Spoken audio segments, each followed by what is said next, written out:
Hey everybody, it's Unlikely Hero Studios back again. What up? What up? Today we have Lori as always. We have Mad Jack Johnny Pence again. We have Eve, the colorist extraordinaire, and we got our special guest.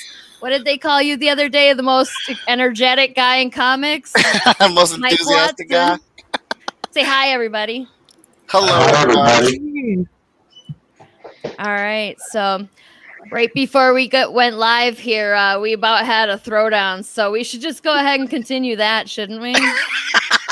Let's talk about that, Mike. Hey, I'm here to chew bubblegum and praise King Kong's victory, and I'm fresh out of bubblegum. King Kong is beating Godzilla, and if you don't understand that, I still respect you as an artist. That's, we're not going to talk about anything like that. You're still a great artist, but man, I don't know about the fandom. It's laid out there in the movies. I mean, he just beat like a three-headed dragon in the last movie, bigger than King Kong. I mean, what is the monkey going to do to the king of the lizard, king of the monsters? Number one, that monkey has thumbs. Okay, that he has thumbs. He's making weapons, and Godzilla needed help beating that three-headed dragon from a giant moth, and didn't he die like twice in that movie? The humans had to recharge him with a nuke. Wow, I forgot all about that. Oh! So, I mean, just to be clear, I love them both equally. I'm hoping that we can settle this dispute with love in our hearts. With love in our hearts, I love it. And then they'll be friends. Is that your plan? Yeah. So yes, my thought is that they will both discover that their mom is named Martha, and they will team up and they will kick our asses. That's my hope. Like I think they are going to. I think they are going to do something like the Freddy versus Jason movie, where nobody wins really at the end, and just to please the fans. But I mean, I like both characters, but I hope Godzilla wins. What did King Kong ever do to you, Effie? He's just been on his island, minding his business, killing skull crawlers. When Kong got killed in 1936 or whatever, man, that's the saddest thing I ever saw. Aside from Chewbacca having to watch Han Solo die. Oh, that was sad. That was sad. That was real sad. Oh, and Spider-Man disappearing into dust. That was also very sad. Last Jedi was sad. Wait. That was sad. Last Jedi was... It was sad because we lost Luke Skywalker. Are you saying awesome. You didn't like Last Jedi? Hate it. Hate it with passion. We gotta press pause on this fight for a second and say hi to everybody that showed up to watch us. Who's watching? Who's going on? What's up? Hi, Steven. Steven's here. Katie's here. I don't know how to say her name. Dorfies? Lori, she said hey to you. Dorfies? Hey, Dorfies. Yeah. And Robert's here. Hi, Robert. I haven't talked to you in 10 years. When? I don't know. Years. I don't know. We went to school together back in 2010-ish. Anyway, Dirk Don is here. Hi. Heather's just here. Hi, Heather. Yeah. So that's it so far. That's who said hi. Ron Root said hi now. So hi. You guys want to go back to listening to Mike and Eve try to kill each other with words? That's sad. Well, what do people in the comments think? Like, who do you think would win, Godzilla or King Kong? Like, we want some opinions. Yeah, yes, please, I want to know too. I'm very much not into that fandom. I really want to be, but I just don't have time. Like I came into it late, and now I'm all excited about it. But I was like, there's like 1,000 movies to watch, and I have homework and shit. So homework and shit.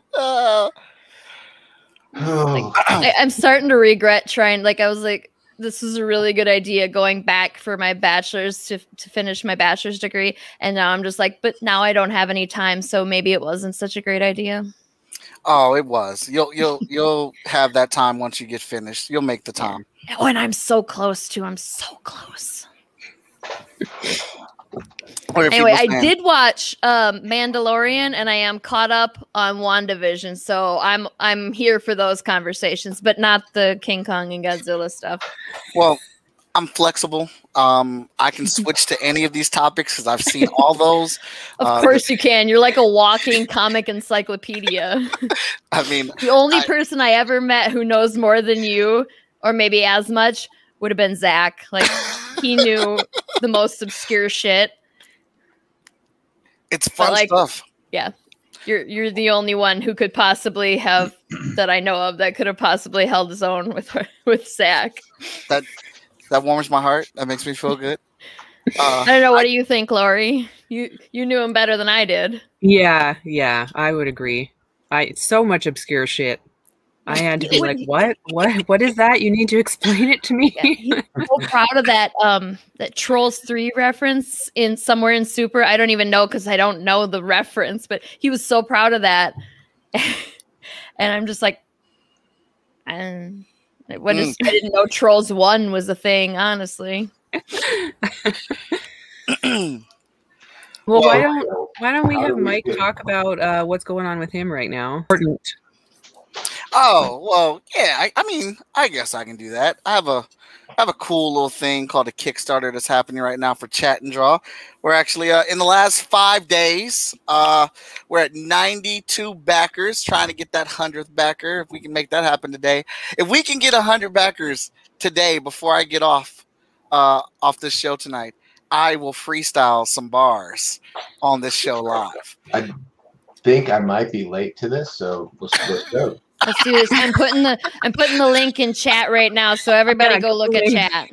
Yeah, so it's a Kickstarter for my show, Chat and Draw, which all these people have been on. I think everybody's been on Chat and Draw. And we are trying to get more people on the show, trying to increase the audience. But the sweetest part of this Kickstarter is that the art book is going to be dropping, and I've broken up over 100 episodes into 3 art books, which I am tirelessly putting together now. Since we've already funded, we're already at go. But every little bit counts. We have guest spots, which I'm filling the 4th season with everyone who has pledged to those levels. We have the black and white digital spot, which is our most popular one, where you come on the show, we talk, we gab, and I draw your character in a black and white illustration. We have a guest spot for the color illustration, where I'll color it live on the show. And our new one that I think is actually perfectly made for Unlikely Hero Studios is our versus spot, where we get a creator and another creator come on and they debate about whose character would win in a fight. And then I draw both those characters fighting. Oh, shit. That's kind of cool. So that's tons of fun on there. We got sizzle reels. Any of you guys wrestling fans here? No one? Effie? All right. Somebody in chat has to be. Somebody watching has to be. I kind of fell off the wrestling thing, but I was. Yes. Oh, well, you'll still know what I'm talking about. Those fancy wrestling intros that are go up on the screen right before the wrestler comes out. Those are called like sizzle reels. I'm bringing that to Chat and Draw. So whenever a creator comes out on the show, I will make their very own sizzle reel. And it's something that they will always have on the show, but then they can take it and use it in their social media, wherever and however they want. So it's an extra fancy way to introduce them to the public. That's cool. My time of wrestling fandom was when I don't remember if it was the end of the 80s or the beginning of the 90s, with Hulkamania, Ultimate Warrior, Macho Man, Randy Savage. Those were the guys I followed when I was a kid. Yes, that was for me, that was the gold era, because that's when I got in, and that's when I just thought wrestling was real and it was all magical. And I was like, when Ultimate Warrior started shaking those ropes and Hulk started asking for the crowd to chime in, I was yelling at my TV like, "Let's go, let's get it!" And then it's not real, but it's still entertaining sometimes. It's kind of real. I mean, they really do wrestle. It's scripted though. Yeah, scripted. Thank you for clearing that up for me. Like they know who's gonna win before the fight starts, but Yeah. There is a great interview with Jake the Snake. I think he was on Joe Rogan, on the Joe Rogan podcast. He talked about his encounter with Randy Savage when Jake the Snake put the cobra in Randy's arm. I don't know if you remember that. Oh God! It was amazing, and he talks all about that, and that Randy Savage was a little paranoid about that, and he wanted to be sure that the snake has the venom removed. It wasn't a venomous snake, was it? Yeah, that's adorable. But he didn't trust Jake the Snake. He wanted to be sure the snake didn't have venom, so he made Jake the Snake use the cobra on him before the match. Wow. Dang. I mean, I've heard a caution, but geez. Yes. Does anybody listen to like real crime podcasts at all? I don't listen to the podcast, but I watch the documentaries and stuff like that. There's a podcast called Crime and Sports, and there are two comedians who do it, but the one guy researches the hell out of it before they do that story, and they did one on Jake the Snake, and I remember I actually remember some of that Macho Man stuff. I think that might have been in there. And Robert in chat says that he quit watching wrestling when Kane took off his mask, which, yeah, that kind of ruins some things, magic. But that was like 10 years ago, wasn't it? Like Kane took off his mask ages ago. Oh, yeah. I was still watching at that point. So maybe even longer than 10 years. Dirk says Juggalo Championship Wrestling is pretty good. Pretty dope, he says. Juggalo Championship Wrestling. That's a thing. They're in good shape. Is it like the little one of those littler regional ones? You tell us what it is, Dirk. Yes, please fill us in. I'm curious. Yes. Yeah. I think, if we can get Mike to 100 backers, I'll give away some shit too. We got some goodie bags and stuff. There's a cat. There's a cat. Hi. Who would have thought you would be the first with a cat on screen? Well, I have like 1,000 cats and magnet pins, that kind of stuff. If you guys can get him to 100 backers and message us about it that you backed him. Well, we already got 2 backers since we've been on, so we're at 94 right now. Oh, nice! Awesome. And I got my stickers. I got my stuff in the mail, Lori. Oh, nice! Oh, nice! I haven't seen that yet. That's cool. Yeah. I got my cards, but I put them up with my action figures, so they're like little framed little images with my action figures or whatever. So I got my Unthinkables #1, awesome. I got my the Surgeon #3. I got 3 metallic cards, which were dope because I've never got anything like that. 2 stickers, coaster. Wasn't he cute? This is awesome. I love the coaster. I don't even know if I'm going to use this as a coaster. It just is so cool. I just have it sitting here on my computer, and 4 prints, which. One of them, I think, some lame ass like named Mike Epic Art drew or whatnot that I got, but whatever to that guy. Jeff got his. Was it Unthinkable or Surgeon? He did not back both because he's a bastard, and I'm gonna break up with him. But he did back. It must have been Surgeon. He got the metal trading card. And it's like below 0 here right now. Well, it's close to 0, I guess. It's cold. And he took that metal card and dropped it down my shirt. Wow. Because he's a bastard and I'm going to break up with him. It's a rare collectible. Yeah, that's true. I mean, I'll be honest, if it would have been in my position, I probably would have done the same thing. So I didn't hit him too hard. Kenneth C's happy. He got his stuff too. He said he got it the other day. Oh, nice. Thanks, Kenneth. That's awesome.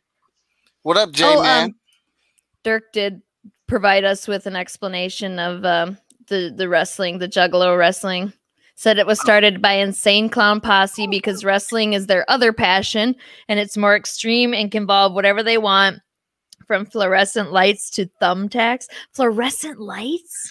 Yeah, I've seen some of this. No. That That doesn't sound. That sounds toxic. Isn't there like Oh, yeah. toxic shit in those? Oh yeah, and like Like you get people cancer. yes. Well, it's mercury poisoning. Like yeah, it was like mercury and shit in those little CFLs. There's got to be in the big ones too, right? Yeah, I'm not Jesus. so much interested in the stuff they show on TV, but this underground stuff where you have some dude with a nice, can of biscuits, dough belly, jumping off his porch onto a ping pong table with a bunch of fluorescent light bulbs. I'm there for it. That's my content. I thought he was joking. Like I didn't realize it was actually a thing. It's a thing. It's a thing. It has been for a while. There's this whole backyard wrestling thing where it's like people meeting in parking lots. And then there's the regional stuff too, which is also that's where I get interested. It's like the people who are not safe at all. A buddy of mine is a pro wrestler, like at the regional circuit level, and he's in his 40s. He's like my age, and that guy can jump up on your neck and throw you down. It's awesome. Oh shit. That sounds pretty exciting. Yeah. So Steven in chat said he already backed. I don't know what number he is. J Man says, "What up, Mike?" and Unlikely Heroes Studios. What up, J Man? Brad Arnie, did I say that right? Said he received his Surgeon and Unthinkables package, and he's got him in tonight's reading pile. Oh, nice. Brad, you have to let me know what you think of the Metal Prince, because we convinced him, I believe, on Mike's show to get to get the Metal Prince. So I want to know what he thinks of them. Oh, shit. Awesome. Yes. Dirk says he wants Godzilla beating Kong with a fluorescent light. They would probably benefit from the mercury being mutants. Well, it certainly wouldn't give him cancer or anything. It would not. It definitely would not. And I know a lot of people have been saying how powerful Godzilla is. He's a walking nuclear bomb and all this stuff. And I think some people don't realize that this version of Godzilla is not the same Godzilla that has been out and come out in all these movies. Whatnot, Godzilla got an atom bomb fed to him to have all that energy. So he just doesn't walk around explode like Shin Godzilla and stuff. There's I don't know how many versions of Godzilla. The Westernized version of Godzilla, it's still powerful, but he cannot just self-detonate nuclear energy whenever he wants, except for the blue atomic fire that he has. But I think we can agree on Godzilla has better sound effects, right? Godzilla has better sound effects. Okay, that's fair. Yeah. And can't argue with that. better lighting effects too. Yep. Special effects in general. Yeah. So I will give you that. That's true. Thank you. He'll take the wins wherever he can get it. I'm not biased. I can admit. I can own up and admit. I think that's a pretty solid bias, actually. It's a pretty pro Kong bias that we're seeing here. It only because of Skull Island. That Kong in that movie was when Skull Island came out, he was only a child, so he's still growing.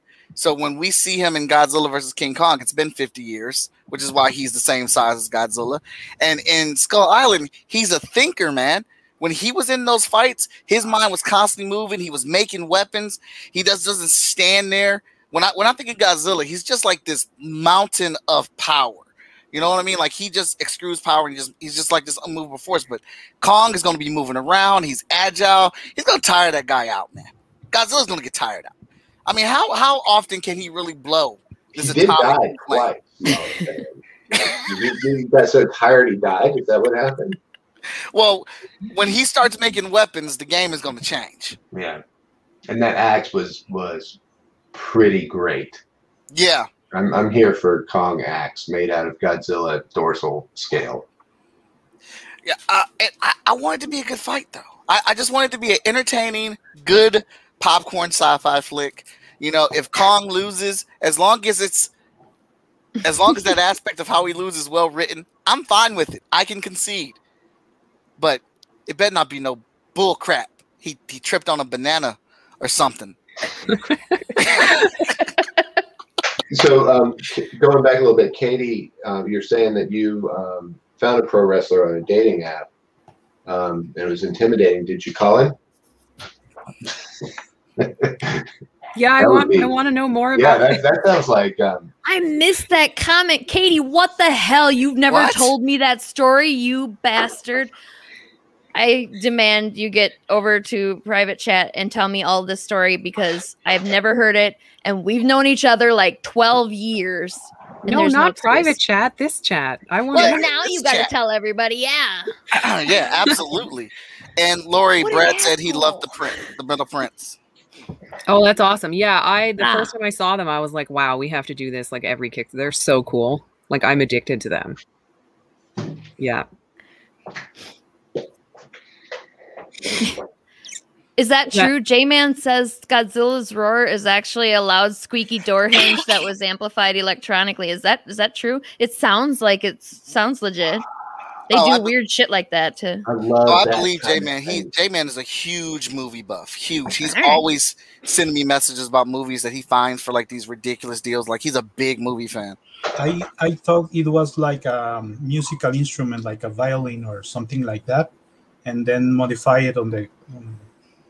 I don't remember, but I thought it was like a musical instrument. I watched so many of those like documentaries about music and sound and stuff, and I saw like they do some really crazy shit and then just manipulate it with their computers to get the sound. It's crazy. Yeah. A squeaky door hinge, a cat meowing. I think once was like a guy went to a farm and just recorded all the animals and like the sounds of the gate hinges and doors slamming and then made a whole movie with those sounds. It's crazy. Yeah. The lasers from Star Wars were, I remember seeing this on a documentary when I was like 7, where somebody took a hammer and hit the long guide wires that hold up electrical poles. And he tapped out with a hammer and go pew. Wow. They manipulated that in the video. I would have just been in the sound stage just going pew pew pew for free just to say that I got to do that. And the way people make sounds are really funny. I was teaching them in my day gig. I do a little after school teaching or whatnot, and I kind of try to brainwash the kids with my comics at the same time. So I was showing them how I cut the comic books up into videos and then put sound over them. And I was like, you guys help me pick out the sounds for like this alarm clock. And we found like shattered glass, a DJ scratching, and like a pen dropping or something completely random. And like when I played them one-on-one and they was like, oh, that doesn't sound like it. And I was like, not yet. And then I spliced them up together. And like, if you could have seen these kids' eyes when they heard that, and was like, that sounds like an alarm clock being smashed. I was like, I know, right? It's just like the most ridiculous things you would never think to create these sounds. And like, like you saw like the light come on in their head, and they're like, it was like, you know, showing them something completely new that they would have never thought of. It's freaking awesome. Well, hey guys, Paul Fanley just showed up, so I'm gonna let him into the chat. All right. According to Paul. the internet, the sound, Godzilla sound, was a ragged resin-coated leather glove along the loosened strings of a double bass. Wow. Created by Akira Ifukube in 1954. For Godzilla? Godzilla, right. Wow. Cool. Thank you, Internet. So we're just talking about the sound effects of Godzilla, Paul. Do you have any input? Yeah? No? Not really, and I worked on Godzilla. I worked on the comics. Oh, well, there's no sound in comics, so Well, you're good. What's your input on Godzilla versus Kong then? It looks for goddamn ridiculous, and that's good. They should But be. who's gonna Like, win? My favorite Godzilla movie is one that a lot of fans hate called Godzilla Final Wars. But you know, I like the silly stuff. I mean, my favorite stuff is like 60s Godzilla and that kind of thing. You know, I like when Godzilla does the Highland Fling dance and that kind of stuff.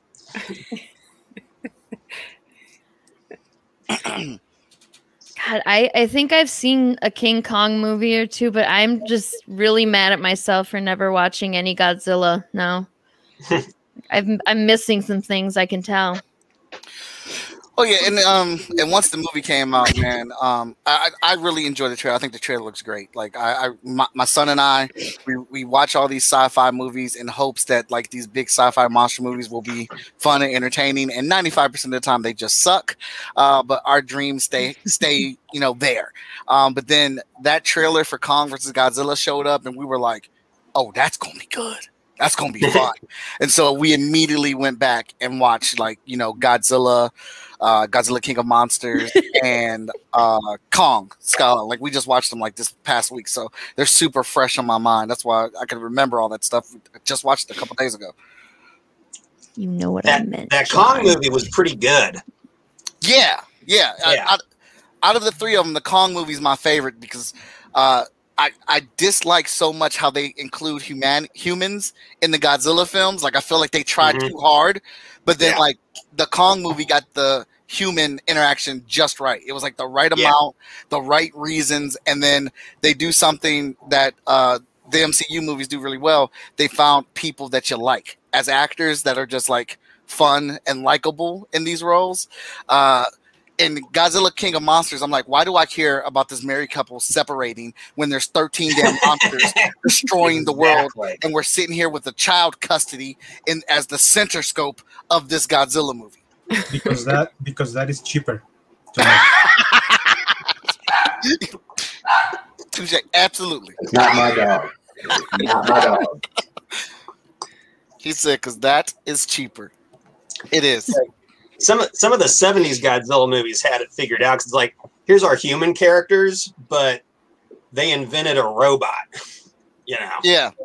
Like they're fun in and of themselves. Yeah. Do you guys remember Gotsuki? I'm still waiting for Yes. Godzilla. Is that the kid? Yes. Kid Godzilla? Yeah, from like the the cartoon. cartoon. From the cartoons, yes. Are they Hanna-Barbera? They were. Yeah, I they think were so. cartoons. And they had the same voice actors as were on Johnny Quest. Really? Yeah.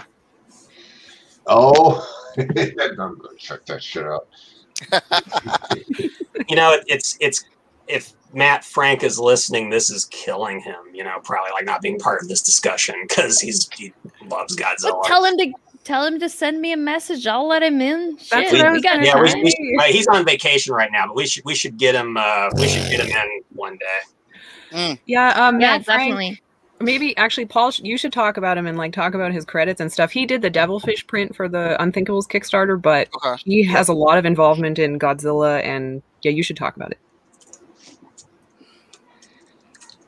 He did a shitload of Godzilla comics for IDW, and he co-wrote and he drew and co-wrote I think the longest run of Godzilla comics in history.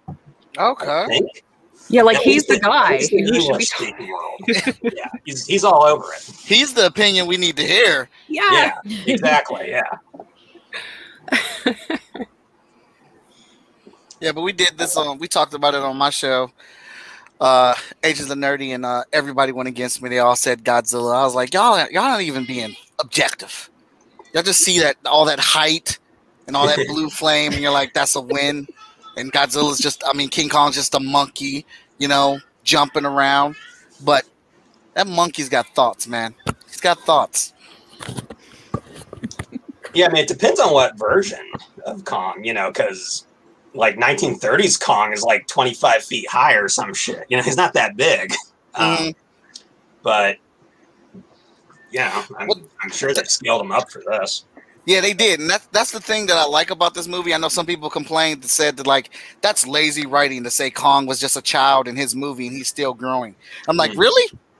Then that's the kind of writing I like. I mean, everything doesn't have to be an overcomplicated answer. It works. That's not lazy. That's making it work. Yeah, like I mean, I like things that are challenging, that that make you think and stuff. But like that doesn't have to be the answer all the time.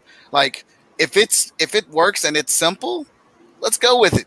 Yeah, it's 70 years ago. He's still a kid. He's still growing. And Kong is like Batman's cape. Like how long do you want Batman's cape to be in this panel?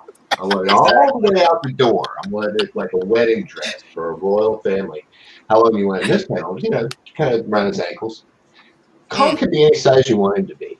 Yeah. Kong is only limited by the size of your heart. Wow. Wow. This is so deep. Not the size of your heart. That's why that man writes comic books. Where you at? That's why he writes comic books. We got to catch up on some comments here. Yeah, I think Katie responded to your wrestler. Yeah, Katie comment. said she did not call the wrestler, that she didn't think he'd be interested, which is crap because Katie, come on. You're adorable and everybody loves you. Andrew said King Kong and Mothra are going to learn they have mothers with the same name, and then they'll team up to fight a bigger monster like Batman versus Superman. Nice.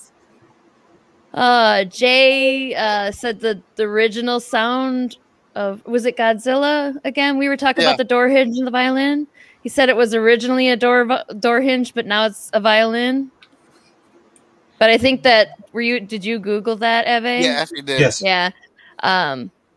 So, and Katie says that she's got a metal farm shed near her house that sounds like Star Wars lasers when it creaks and groans.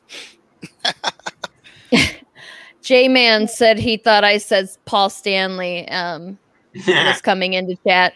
No, sorry. No kiss here. I can pretend to be Gene Simmons and sell you a Kiss casket for $5,000. Oh shit. Oh shit. Now where'd I think go? you're right, Mike. It moved. I asked Steven and John are over here about my no-sounding comments, the comics comment, and you guys know what I meant. Yeah. Oh, and Jen's here. Hi, Jen. When you're caught up in lettering comics, the sound effects. Writing sound effects is probably one of my favorite parts about writing comics. Like, what does it sound like when somebody gets their arm broken? Right, and so can I go back to the old Mad Magazine tropes? Because Mad Magazine used to spell sound effects in very cool ways. They had like a Yiddish influence, so there were lots of like TCHs and kind of sounds. I love sound effects. And I remember spending some time on surgeon sound effects. Like looking up just weird shit, like what would it sound like with this kind of bullet and this bullet hitting a person and then this bullet hitting this area of a person. You guys never let me be a part of the fun conversations. Ooh, Matt Frank is here. We should get back to Godzilla just for a few minutes here because he's gonna... Yeah, we talked about it through the wall like Kool-Aid Man. Kick the door down. Kick the door down. Oh wait, before we go back to that, let's first, Mike, how many are we at? How many backers are we at? How many backers are at? We are at, let's get a little refresh on there. Okay, refreshed. Like, there we go. We're still at 94. Maybe we got a bunch of new people and they didn't hear me. Lori said she's giving away a bunch of cool stuff if we hit 100 backers on my Kickstarter. And if we hit 100 while we're on the show, I will do some freestyling, which, if you don't know, is stringing some words together in rhyme.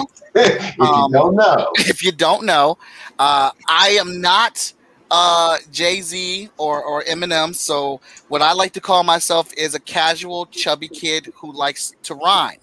So it will either be good or it will be trash. But either way, you win because you get to enjoy it all. Even if it's bad, it's gonna be good. That's Yeah, how it let's- just is. Let's put the links in the comments again, if you guys don't mind. For Yeah, Mike's actually, you know Kickstarter. what? I'm gonna. Can they click? Mike, you know the answer to this. If I put it in the ticker, can they click the ticker? The ticker?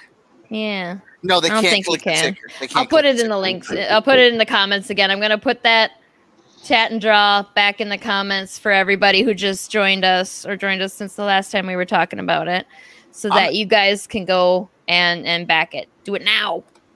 I'm actually going to find StreamYard on Twitter and suggest that. That's a damn good suggestion. The ticker should be clickable. It should be. Yes. That would be great. Yeah. Yeah. Yes.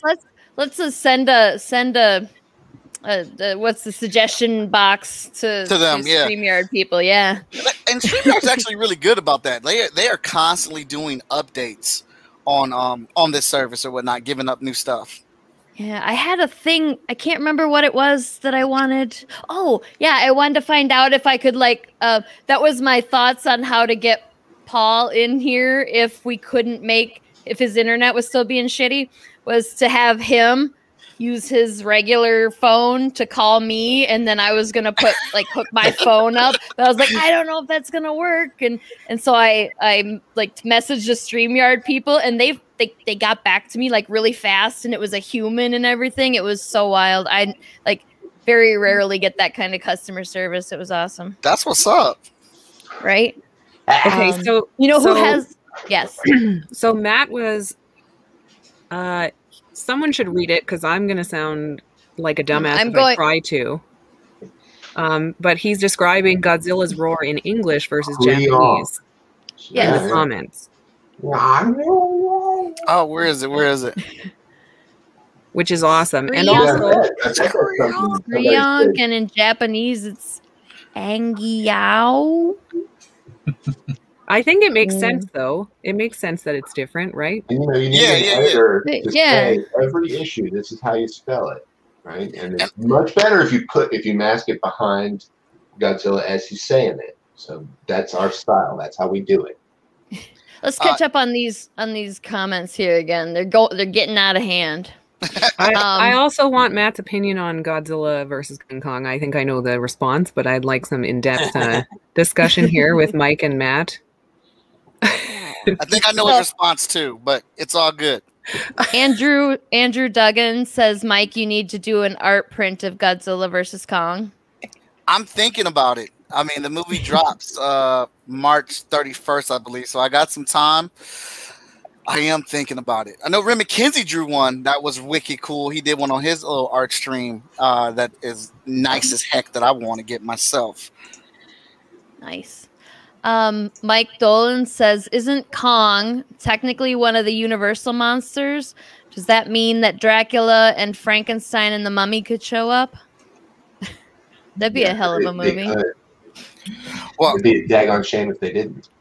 Well, it is, that's probably could have happened until, what was it, Tom Cruise's Mummy movie sucked and dashed all the hopes of that. Did it? I didn't see that one yet. I just love the Brendan Fraser one so much. I don't know if I can do that to myself. Well, because they did Dracula. They did a remake of Dracula for the Universal Studios, which was actually pretty entertaining as a fun little movie goes. And then Tom Cruise's version of the Mummy was the next one in line to expand that, but then everybody hated it, and it just because Tom Cruise is supposed to be the Mummy, and it was just too much Tom Cruise. Spoilers. Oh, did I spoil it? The movie's 6 years old. No, it's fine. I say at this point.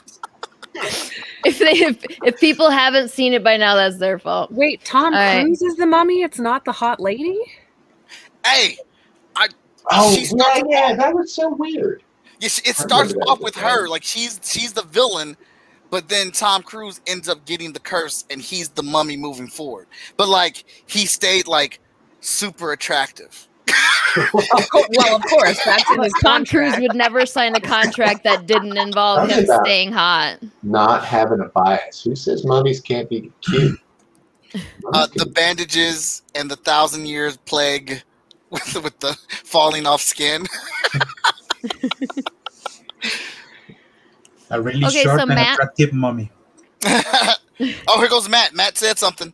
Matt's talking. Well, I'm gonna start from the Jen said she summoned Matt Frank. And Matt said he had to create a bunch of totally new sound effects for a Japanese comic over the past few years. Andrew wants to know if you'll do some push-ups, Mike. I'm gonna guess that's a no. No, if we hit 100, look. Mike's not great. Mike's not stingy.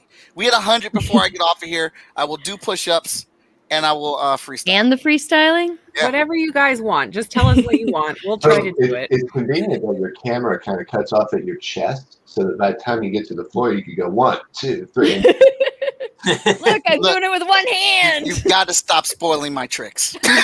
He's just down there with the hat, like 1, 2, 3. Okay. Matt, more stuff. Gao means roar, so Godzilla's roar is a weird screaming roar. Lori, and your Powerade placement, apparently. You got some product placement happening? It's water. It's just a good bottle. That's why I put mine in a cup, then it's not product placement. And nobody has successfully guessed what's in the cup either, Jen. Okay, J-Man says Team Kong. Mike, different Mike. Jesus, there's a lot of mics in here today. Mike James Bankston. Banks. I'm not saying your name right. Mike says Team Godzilla. Jen says she's pulling for the Gigantor ape too. All right, now Matt. Back to Matt. He's got a brick here of stuff. So it has a lot of potential if the human characters serve to push the monster story forward. It's entirely Don't talk while I'm trying to read, guys. Pushing the comments out of the way. Okay, it's entirely possible to have a human story alongside a monster story, but the last 2 Godzilla movies really struggled with that, so I'd rather they play to their strengths. That's what Matt just said. Agreed all the way. Okay. Yeah, like I don't know, man. Like if King Kong like figures out how to make traps and like learns some kung fu, like oh my god, Yeah, that would be amazing. The old time monks learned their kung fu from apes. Yeah, like their Here's the style, thing. like this could work. There's like I think.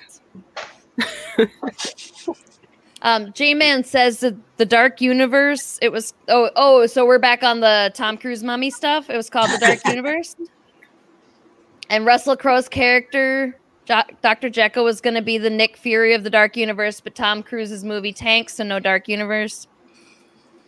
Katie says, Mike, if you do push-ups, you got to do it to Eye of the Tiger this time. Absolutely. Done. Like I said, Andrew Duggan, no, it is not tequila or vodka.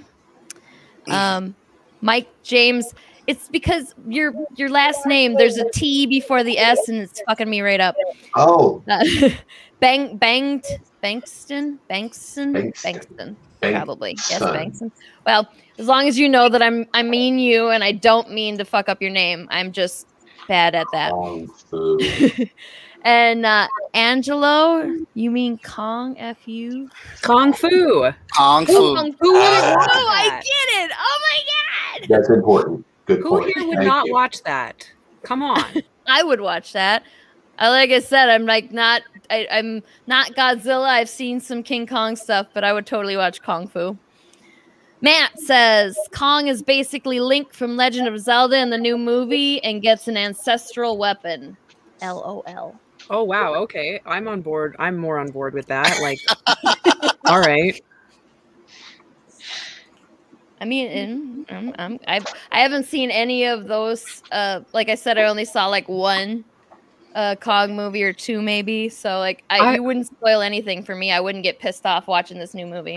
I want a video game where like you play as Kong and you get like the Master Sword and you like go around and just fuck shit up. Like But then Eric is not allowed to post it on Facebook because I got my ass reamed because Eric posted some spoilers about the game, about the Legend of Zelda game. about Jeffrey Link got getting all the mad at Master me. Sword, which happens And in every game. Yes, he got like mad at me. He's like, I'm bummed, and I don't even want to finish the game now. And I was like, but it's not a spoiler, really. And it was just a screenshot, but he was pretty pissed about that. So let's just an aside real quick for promoting some shit in between all these comments, and keep interacting, guys. We're not forgetting you. I wanted to mention because I think everyone here is involved in this upcoming Elsewhere anthology. It's Elsewhere Volume 2. I want to kind of go around and everyone talk about the story that they're doing. But it's going to be 250 pages, which is like fucking crazy. I don't even know. The stories are amazing. There's so many creators involved. I think we're at like 35 people right now, and it's climbing in terms of finding all the people who have been involved. Right. Oh wait, this. Yeah. Am I in that book or not? I don't remember. I don't remember either. I thought you colored something in it, but I'm not sure now. I don't feel know. like I saw your name, but now that you're asking, I honestly don't remember. Like, way to go. Spot. So, Lori, I actually have it up on. I have the PDF up on my screen. If I go real fast and don't give anything away, can I show what 250 pages of awesome comics look like? Like just here in my little. What do you think? Yeah. Yeah. Right. Do you want me to full screen you? I think I can do it. Let's see. Okay, can you see me? I can see you. We can see you. Yeah, it won't let me do it. Never mind. Ah, bummer. Well, 250 pages is like. Somebody stop me when I get there. I think he wanted to show a preview of the art. Yeah. That was not how it Can you have it broadcast John's screen? So you should be able to share your screen. Some down at the bottom. Right at the bottom, of your interface, the StreamYard interface, John. That, and I want to share just an application window. I did this by accident last time on Unthinkables, though. Don't open StreamYard while you're sharing your screen, or you will have an infinite black hole of StreamYard windows. Wow. That was fabulous, though. That was so weird. It's terrifying. So what I've got is that my share button on this interface is grayed out, so I can't click. I'm clicking on it to no avail. Send it to me in a message, and I'll put it up on the screen for you. Send what to you? The PDF? whatever you want to show. Just tell me what you want, and I'll put it up for you. I think he was going to page through the entire PDF. Yeah, like just really fast. Well, shit! I'm not going to try and do that. I'll fuck it up. Katie, send me a picture of the shit that we're doing. It's just as well because send me a picture because we haven't hardly showed anything at all, and I don't think that you used any of our stuff because we still gotta finish a page yet. Yeah. Is that what Katie's been showing on Facebook? I don't know. Yes. The fucking control panel. Great. Yeah. Have you seen that? Yeah. Katie and me worked on that one together, and it's fucking mad. Katie, send me the control panel because, like, holy shit, man. Okay, well, when she sends it, you should talk about the title of the story and what's it about instead of just a control panel. And then I'm pointing the wrong direction. Story? That control panel is amazing. Paul, you should talk about your entry with Matt. I'm actually coloring it right now. Oh, sweet. John, you got a couple different things in there, don't you? So I'm an editor and I have a story. That's it as far as I know. I did some letters too. I did do letters for Stan Yak's story. Well, you guys should talk about your stories and like what they're about. Is that what we're doing now? Can I do that? Yes. Yeah. You want to go? Well, do you have to get going, Mike? Yeah, I got to get going. I thought we were only going for an hour. Oh, sorry. Okay. No. You're fine. Look, you guys are never doing anything wrong. Okay. Wow. Hey, before you go, can you tell us, or did we get you up any higher before you have to go? Yeah. I mean, I'll still come back on though and do it. Let's see. We're in the refresher on that one. Nope. We're just at 94 still. But yeah, I had another thing scheduled after this. But when I get done with that, if you guys are still on, I'll jump back in and give you an update and continue geeking out with y'all. Awesome. Perfect. Fabulous. Yeah. So, hope we'll see you in a little bit then. Yeah. I will. I'll still do the push-ups. I'll still do the freestyle. I'm like if we have 100 by the time I come back, I'm gonna go bananas, and you'll know we hit that. And then, I won't let you guys sit through the push-ups because it takes me like a while to do them. I'm rotund. Okay, I'm a little big. Fair enough. I can't even do one, so you're still ahead of me. So, Eve, do you have to get going too? Yes. Well, I was glad to get the little the back and forth between you and Mike, so we got to hear your thoughts on Godzilla versus Kong. Mike is gone now. I can fight about Godzilla, so what's the point? Wrong. It's great to see your face on my screen. Yeah. Same, man. Yeah, and you'll have to come back when we do the next one in a couple weeks. Yes, just let me know. I'll be back. Okay. Yeah. All right. Hey, it was nice seeing you. Glad you could come. Bye. So, bye. So, Katie sent me pictures. I'm uploading them now, guys, if I can. I'll talk about so much the faster story that I did while you click. How about that? Yes, do that. Yes, perfect. Active. So I did kind of a detective story, like a modern day Rockford Files setup, set in the Pacific Northwest. And it's the first 8 or 10 pages of a longer script that I want to turn into a series about this character who gets his ass kicked pretty frequently and is not a particularly good detective, even though he thinks he is. And he's got some issues. I think what we'll be calling it is Bad Decisions or something like that.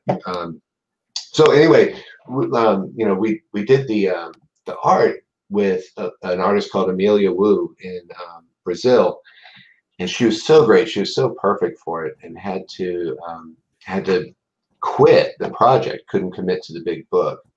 It kind of broke my heart. But we'll see her work in Elsewhere. And it's this beautiful black and white, very nod to the noir scene, but also modern hipster doofus. And then I did letters for Stan Yak's science fiction thing, which is like there's a world with animal people, and there's some gigantic dragons the size of like the moon, and there's a bunch of treasure. And I like I don't know, man. I don't know what's going on, but it's cool. It looks good. I have not made it all the way through all the stories myself, but every single one of them that I've read so far is fucking mad. They're all so good. So Mike Dolan, are these submissions usually backdoor pilots? A lot of them are. Some of them are standalones. And I think increasingly, like in this issue, we have more that were written for the format of like 4, 8, 10, 12 pages than we did last time. Last time, I think we had more that were kind of almost like a pitch Bible or something. But as long as it has a beginning, a middle, and an end, I'm calling it a story. And if it's a good story, let's put it in the book. I have uploaded the picture now. So this is Katie's, some of Katie's art for the story that she and I made. How did you do that? Oh, I know, right? I don't fucking know how she did it. She's a wizard. That's how. Isn't that good though? Look at that, and look at the light. Like, so there's kind of that reddy pinky light coming from outside and from the windows, and then there's that bluey light coming from the screen. Yeah, I can't wait to see what this is all about. This is how do I tell this? How do I say what it's about without like giving the it's a sci-fi, like a space thing. They're in space, and there's the two companions. One has passed away, and the other one is very sad. And then she's very obviously mourning the death of her friend, and she she gets a strange message, and then shenanigans ensue. Is that good? That is good. Yeah. Shenanigans. I mean, it's pretty fucked up shenanigans, but shenanigans, like I think it's a little too like shenanigans, not a serious enough word, but things happen. Paul, do you have a kind of synopsis for your guys' story? I have no idea how to say it. Yeah, I've been trying to think of how to like condense it into a sentence. Oh, good luck with that. Yeah. Have you ever written a story in your life that can be condensed into a single sentence, Paul? Like, I feel like that's a no. All the world superheroes die, shit happens. That's unthinkable.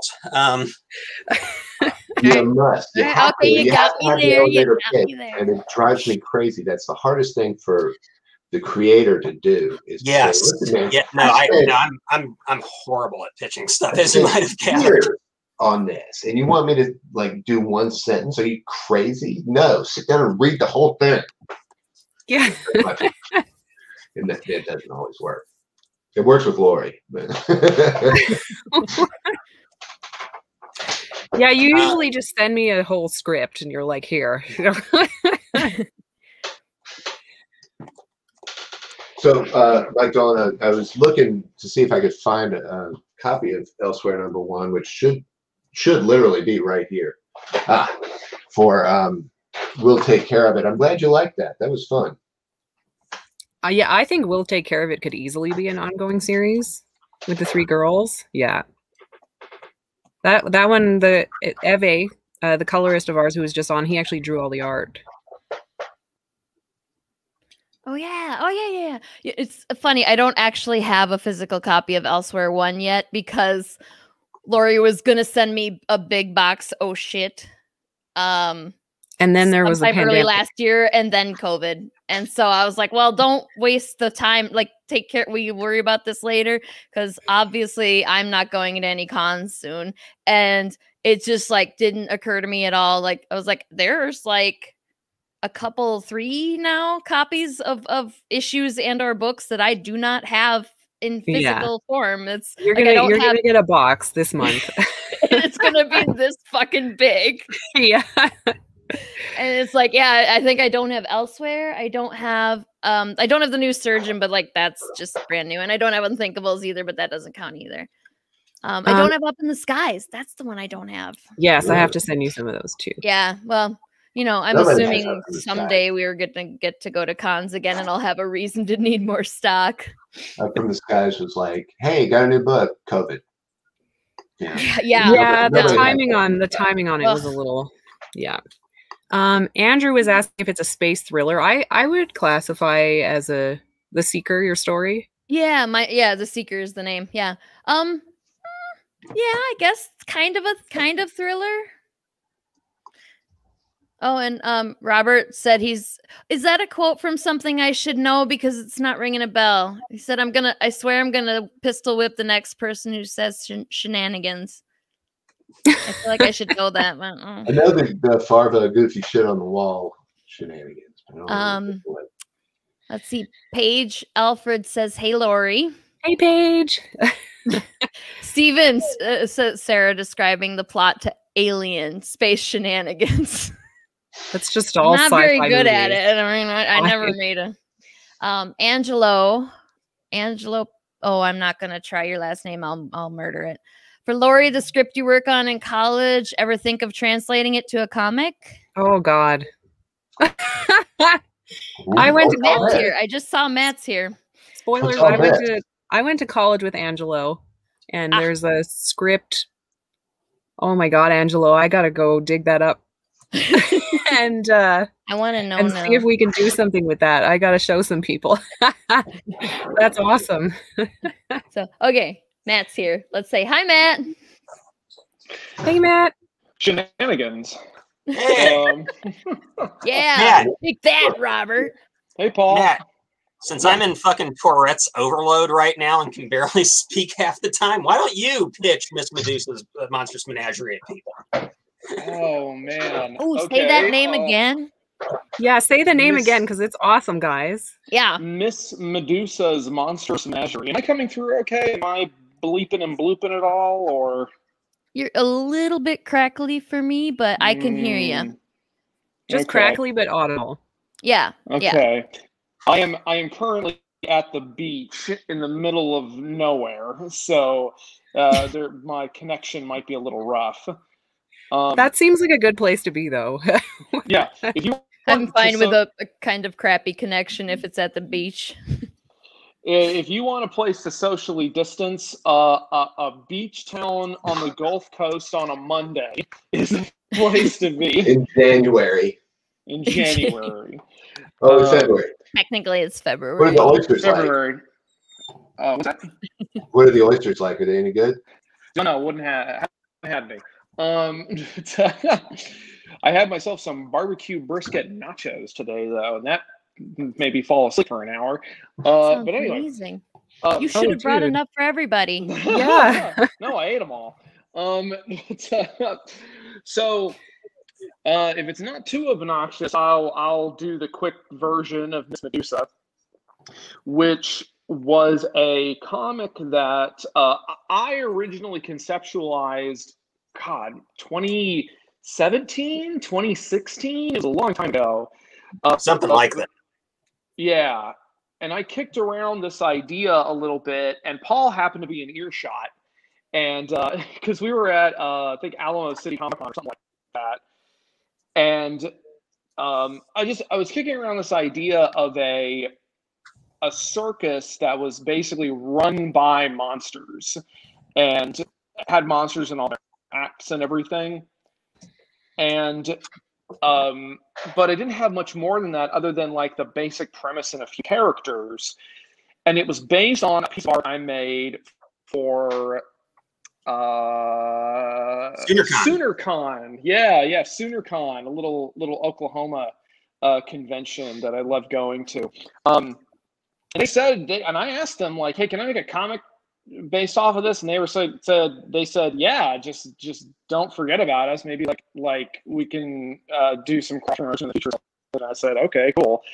So Paul was the one who really latched onto the idea. He started like writing entire scenarios and backup material like over the weekend during the con.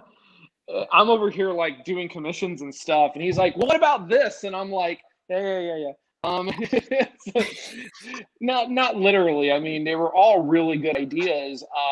And Paul was already putting more thought into it than I was. So that was when I said, okay, Paul, you take it and you write it. You be the lead writer. And because I knew that he was gonna have the time and the gumption to do all the proper research. I have 3 shelves of research books next to me. Yeah. Just for this project. We started talking about this in 2017, and I've been reading like books on carnivals and circuses and a shitload of mythology, and it looks really cool, and it's got a good like feel. It's got an integrated feel. Like all those things are not just chunky. You know, they do this instead of this. Well, I mean, I feel that way too, because the basic premise, like I said, is it's these monsters, these mythological monsters who are trying to basically so in this universe, monsters exist, like all the mythological creatures, not just monsters, like tons of mythological characters all exist, different gods and goddesses and stuff from all over the world. And this comic is set in the 60s when the mythics, as we call them, are being integrated into, they're basically trying to integrate it into society post World War II. And they earned their citizenship by fighting in World War II, basically, and so yeah, they all got M cards. Mm-hmm. They have a certain citizenship status, but they're not quite full American citizens. So you can take that as an analogy for the immigrant experience, or, you know, whatever, but we're trying not to be too heavy-handed about that. But they're considered second-class citizens, and they're kind of endangered because they're not well protected by the law.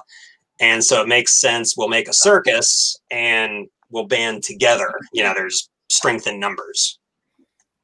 Yeah, and Miss Medusa, quote unquote, is literally the ringleader here. She's the she owns the circus, although she's not actually Medusa. Her legal name is Gina Tatopoulos, which is the most Greek name I could think of. And often it goes back to Godzilla, of course, because Matt Frank thought of it. Yeah, Patrick Tatopoulos was the concept artist behind Godzilla 1998, and that was also the name of Matthew Broderick's character in the movie. Yeah. So, but yeah, and the majority of the story are kind of fish out of water. Audience POV character is Sharon. Careful what you say here. I know. I don't want to give too much away, honestly, because she has a very unique perspective that we thought, oh, like nobody's really done this, or like this isn't something you see very often. So let's even though these are perspectives that not a lot of people have lived, because of this shared humanistic empathy we try to have for all of our characters. Paul really nailed it with you really feeling for characters who maybe they are bug women, or maybe they are second generation Japanese demons whose parents were in internment camps during World War II, or, you know, like just a wealth of wonderful characters and all of their foibles and comedy of errors, one might say. Because my original pitch, when I conceptualized it, was I wanted to show everything that goes wrong behind the scenes almost every night, because it's a show filled with monsters, and a lot of them have an unfortunate habit of eating people or doing whatever, and it's the higher ups in the circus trying to keep the wheels greased without anyone dying. But the show must go on. That was the tagline for the whole thing, was the show must go on. So Nice. Without that's tough to get into one sentence, isn't it? And how many pages did we get for elsewhere? Like 8 or 10? Or do you know? Yeah, how many pages are you guys putting in? I forget. Was it 8 or 10? 7. Something like that. 9? 7. Yeah. What was it? 7. 7. A few. I lost track after a while. Somewhere between 5 and 12. But yeah, like even in a short piece, a lot of times it's hard to get into that kind of compelling world building. You know, and you read something like Black Hammer. Like Black Hammer, it took 2 or 3 issues before you really got a sense of the world that you were in, and it's hard to do in 8, 9, 10, 7, 5 pages. And that one, like, you go into something, it's compelling, it's convincing, it's deeper than you needed to go. You did better than you had to do in that. And I thought I liked it. Super entertaining, and the really quality artwork too. Thank you. Definitely. I appreciate that. Yeah. I mean, Paul, poor bastard, he wound up getting saddled with most of the work because I was trying to get my side of it done in between 2 other deadlines at the same time, and but he was a champ by really helping by trying to doing his end to smooth out the process, and you know, we're already working from his just script, which I fell in love with as soon as I read it. We would have these story meetings where we would just go over scripts, and you know, and he's telling me the scripts because he's looking for my feedback. But the whole time I'm just like, and then what happens? Like I had almost no notes. I don't know notes. I'm just like, I can't think of anything. I just want to know what happens next. I think I get more notes from Jen. Speaking of Jen, she has she gave a shot at the 1 or 2 sentence wrap up. She said, "There's a human sucker born every minute, every day, and us mythics are here to collect. Come visit Miss Medusa's monstrous menagerie." I like it. Sound pretty good? Yeah. A human sucker. I mean, I butchered it when I said it. There's a human sucker born every day. There is definitely a lot of carnies versus rubes. Yeah. In our series. A real joy of the research was kind of learning a lot of like, you know, carnival scams and old school games. And I wish we had, I want to do like a spin-off issue if it's successful. That's just called Tales from the Midway, where we just get to see like carnies working, you know, their booths and scamming people. I love it. Like page after page, and just seeing like how Razzle Dazzle works, or how like a Bozo tank works, or a Coconut Shy works, you know, like all these great old school carny games, you know, but they're being run by, you know, fairies and shit, you know. Yeah. I remember once when I was about 20, it had been years and years since I was a teenager, and to a fair, you know, like and then we went to the state fair, and I saw, you know, an actual sword swallower. Oh, nice.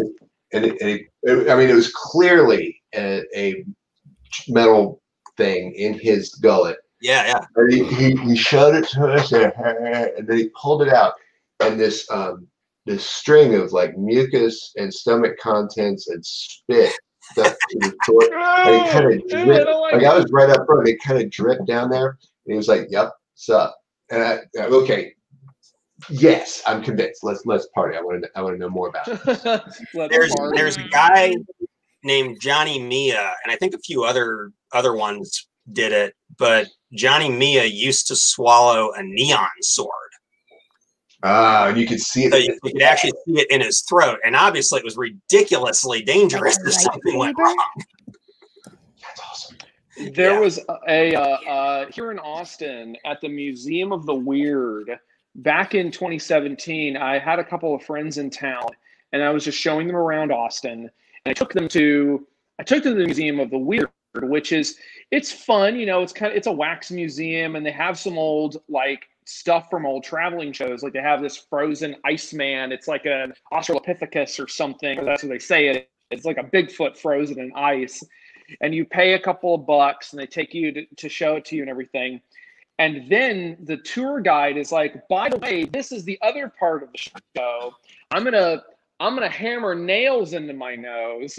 And I don't think, yeah, it was a blockhead act, but the twist was he took out a taser, and he said there's only 3 other people in the United States that are known to do this, or something like that. And he said, by the way, if I fall down and pass out, just leave me here. Someone will come get me later. And he just like started zoxing himself in the nail into his nose, just like. And, it was just the one nail, like he didn't complete a circuit. Like it was just the one nail. That would be something. It was just the one nail that I remember. I remember blocking a lot of it out because I'm so horrified because my friends are here from out of town, and they're just like, oh God. So people in Texas are crazy. But yeah, so definitely have an appreciation for sideshow acts, especially given how many movies that Paul has showed me about circuses and carny life. She Freak was an experience. She Freak was upsetting on a lot of levels. I can't remember. Did we watch Roustabout with Elvis together, or was we did? That movie sucked. That movie was hilarious. The first hour where Elvis tries to be a carny and he is the world's shittiest, he's the world's shittiest roustabout. His job is supposed to be manual labor and carrying things. I think he picks one thing up once, and then they're kind of like, "You're no good at this. Go work a fucking booth or something." It's like he works the dart booth and he's just like, "Hey man, you want to play some darts?" And he's like grabbing a guy and like trying to shove him in the booth. What I need to see Here, this. kid, have a candy apple. There's so many. There's all these musical interludes because it's Elvis. It's gonna be functionally a musical, but it doesn't make any sense because you really feel like he has to bring the carnival to a screeching halt so that he can have his musical numbers, and you're sitting here being like, is there someone just off screen like following Elvis around with a whole band like waiting for him to start singing? It's very non-diegetic, I think is the term. Yeah. Or it's not really clear, but anyway. And every time he sings, like all business on the Midway grinds to a halt. Yeah. And I just imagine some owner being like, "We are making no fucking money while you're singing, asshole. Get content, you know." I think every single movie that Elvis did, they just rewrote it so that it was Elvis as that character, like Elvis as a carny, Elvis as a cowboy, Elvis as a surfer. Like he couldn't act. He couldn't act at all, but he could sing like a motherfucker. That's why they crammed as many songs as they could into those movies. Yeah. And he's such a piece of shit in the movie. Like he is not a redeemable person. No, he's just kind of an asshole.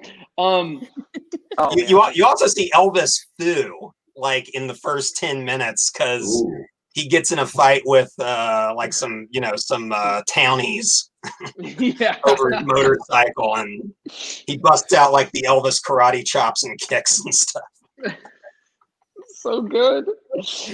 Oh man, I really want to do like just a 5-page spoof of Roustabout at some point in Miss Medusa, but just make him blonde or something, you know.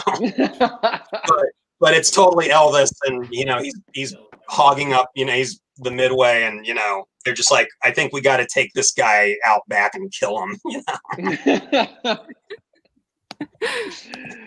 know. Legally distinct, the best kind of distinct. I feel like I just missed something really good there. Jeffrey just tripped over a cat, and I thought I was gonna have to end the stream and go to the hospital. And oh no, Greg, he's very heavy too. I don't know how I get him into the car. It's fine. It'll be fine. He'll be fine. He's got good insurance, right? I'll just call the ambulance. He's got good insurance. It's fine. Yeah. So. Anyway, let's catch up on some. Like, there's a lull here because I broke your shit. So let's catch up on some comments here. All right. Let's see, Andrew. Oh, was that the shenanigans thing? The shenanigans line that Robert quoted was from Super Troopers. Yeah. See, I totally should have known that. Stephen House said, "Hey, Matt." Jennifer Gerard. Jen says, "Matt, Jennifer, Jen." Daniel's here. He said, "Sorry he's late. You were playing RPGs, weren't you?" And I told him to bring all of his RPG friends, but apparently they had to do D&D afterwards or something. I think that's what he said. Rebecca G said she got her comics and gifts in the mail today. Thank you. Oh, I hope you liked them. Did you like them? Tell us if you liked them. Wait, somebody who's not related to me? I don't know. Are you related to Rebecca G? I don't know, but like the joke being that the only people who are related to me buy my books. That's very, very funny. Just go ahead and like process that.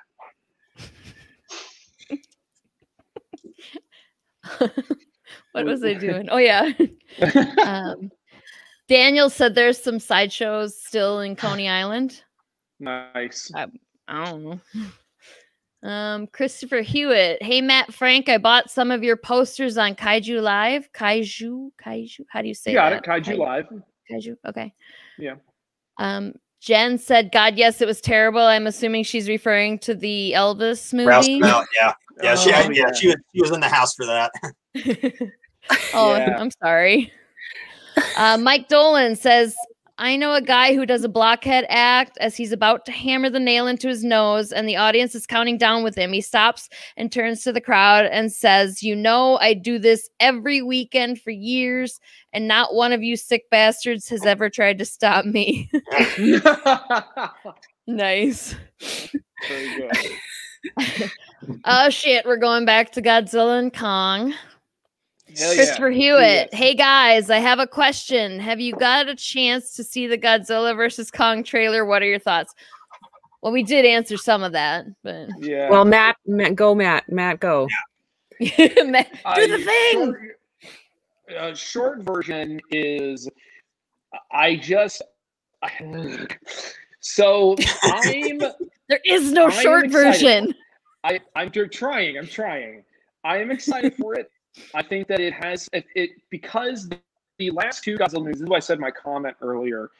The last two Godzilla movies were fun, but were really rough when it came to the human stories because they were either trying to do they just weren't integrated well enough. Because with your human story in your kaiju movie, it either needs to be like perfectly integrated, like in the original Godzilla, which has this very dramatic, very heartbreaking story, or the human story needs to exist primarily to push the monster story forward.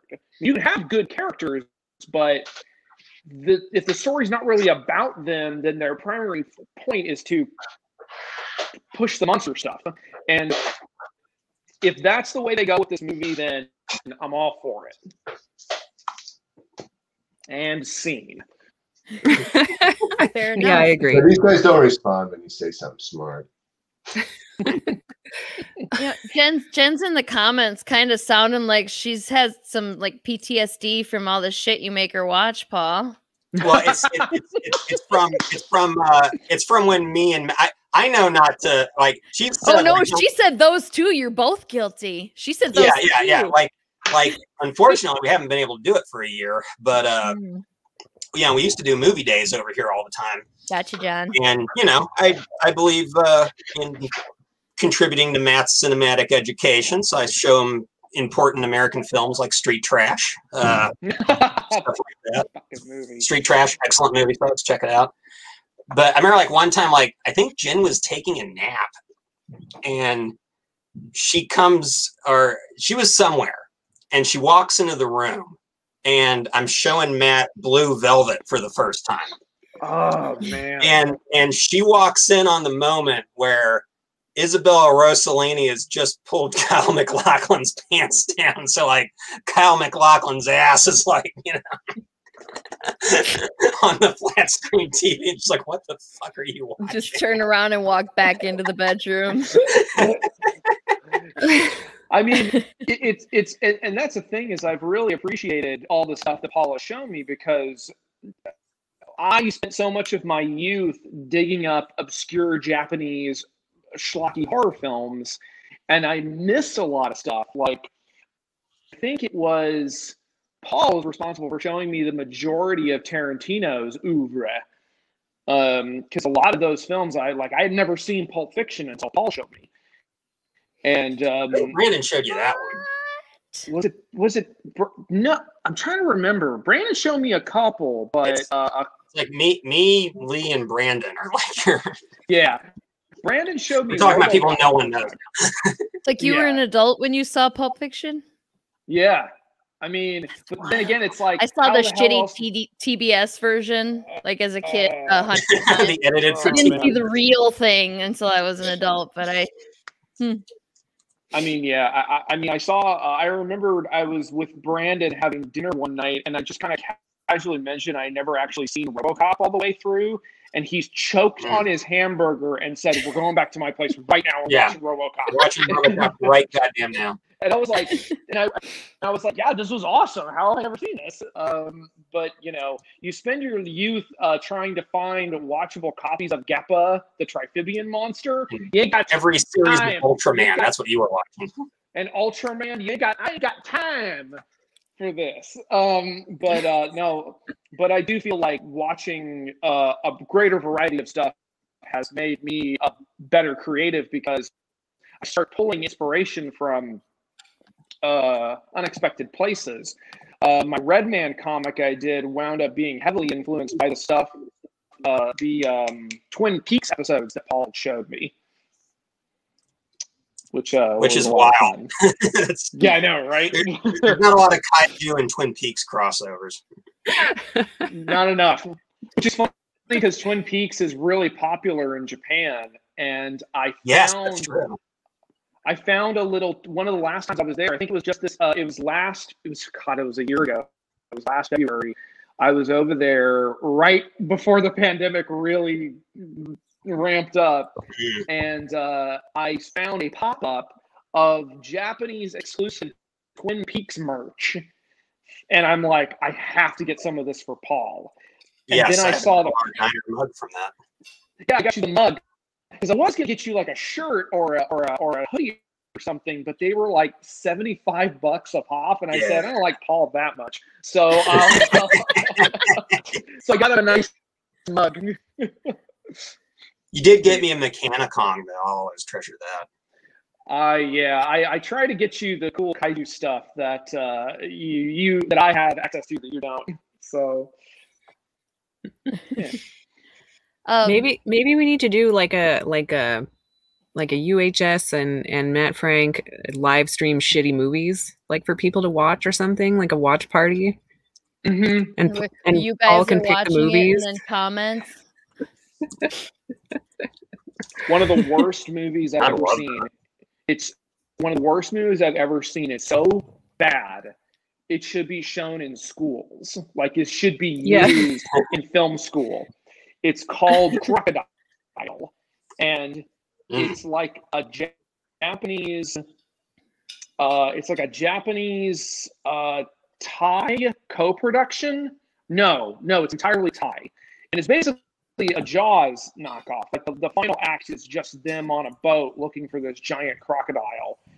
But it's clear that they filmed about half an hour's worth of footage, and then they just cut it up and sprinkled it throughout the film and just went back and reused the same 4 or 5 shots, like, but for different conversations on different days. It's creepy. There's a lot of weird, like, you don't know what this scene is about and what is this happening here, and it's just it's amazingly terrible. I showed that one to Brandon, and he said, "Get out of my house." You're not allowed back here. Took me a while to get back there. Katie said she saw it was an Elvis movie called Bubba Hotep, which is great. Which Elvis is Elvis awesome. Versus a mummy. Yeah, well, it's okay. Bruce Campbell as Elvis. We should say. Oh, okay. So Bruce. Okay. Or maybe he isn't. He's a man in a retirement home who believes himself to have been Elvis. Oh. Yeah, and who's his co-star? Is his co-star who believes and Ozzie Davis claims, who is in a wheelchair and claims to be JFK. Yeah, all right. Claims to be JFK, but because he's a black actor, yes, it's this whole like. and according to him, pieces of his brain have been replaced with sand, and so often say like, "I'm thinking with sand here," you know. But they appear to be these two crazy old men who think they're long dead celebrities, and there definitely is for sure an actual mummy stalking people in the retirement home and sucking their souls out through their asshole. I'm not making that up. That's the actual plot of Okay, this sounds way better than Elvis versus mummies. Yeah, this is way better. I'm gonna go watch that movie when we're done here. And also the Lone Ranger is one of the people in the retirement home. Oh yeah. Of course. Yeah. I mean, Why not? Why not? Of course. Highest recommendation, Bubba Hotep. It's mom. Just reading some more comments here. Steve Walker and Florgo. You know, I should just make the ticker say sorry if I fuck up your name when I'm trying to pronounce it. Anyway, he says hi. Christopher Hewitt says hi. Well, how's everyone doing? I think we're all pretty much doing good. Doing all right. Steve says we have both a Pacific Rim animation and a Godzilla animation, along with Shin Ultraman and GVK. Can we call 2021 the year of the Neo Kaiju? I mean, functionally, yeah. I thought I would be dead before I saw this much kaiju media happening at once. That's true. Yeah. Like, Ultraman has been experiencing unprecedented. That's where this guy is from. This is my little Red King from Ultraman. He's in like an ear of corn. I love him so much. I've been working a lot with the American licensors for Ultraman, and that's how I got the gig doing the Ultraman cover for Marvel. That's coming out in March. Hopefully we'll be able to reveal that all you artists just casually name drop DC and Marvel and shit. Like, I'm just like, what? Wait, how many have you done for that? Like, every time I hear it, it blows my mind, and y'all are just so casual about it. I'm not being casual at all. I'm just being like, no, look, I'm just like, no. Everybody, I did shit for Marvel. I'd be like, I'm more just kind of like amazed that Marvel is doing an Ultraman comic, because that's a property they wouldn't have even touched until really recently. But they're really doing a lot of fun stuff with that license stuff. And the new movie looks pretty cool. They're doing an Ultraman movie from the director of Shin Godzilla. Both the directors of Shin Godzilla, and so it has this very. It's not gritty, but it's just a little more man on the street, a little more like the interpersonal interactions between these people who are essentially trying to save Japan from monsters, but then you just throw Ultraman in there. And I like that the way they designed Ultraman, they went back to the original concept art. Who was the artist who originally designed Ultraman was an abstract artist. He was trained as an abstract artist, which is why Ultraman and all the monsters in the original show have this very weird, uncanny, inorganic look to them. Like, they look like weird geometric shapes. And then you just put a guy in a suit and you're ready to go. Anyway, I'm sorry. I get on my kaiju tangents and No, I'm excited that it's becoming popular here. Like, it's yeah. Paul Hansen is here. It looks Paul like Hansen is here, and he just said hi, folks, but he spelled it H-I-G-H. So it looks like Platinum Games is releasing some kind of kaiju related game. They haven't said much about it. Yeah. Have you seen that? I forget what it's called. Project Zero or something? It's from the same guy who did Beautiful Joe and the Mighty 101. Yeah. So he did his Kamen Rider, then he did his kind of Power Rangers-y type thing, and now he's doing a giant Heroes type game. And it's Platinum Games. Platinum Games do amazing work, so I'm really excited for whatever the concept is going to be. Yeah, same. Yeah. Christopher asks if new projects everyone's working on. Do we want to go over that again? Everyone kind of gloss over what they're doing. Sure. I'm excited about the new project.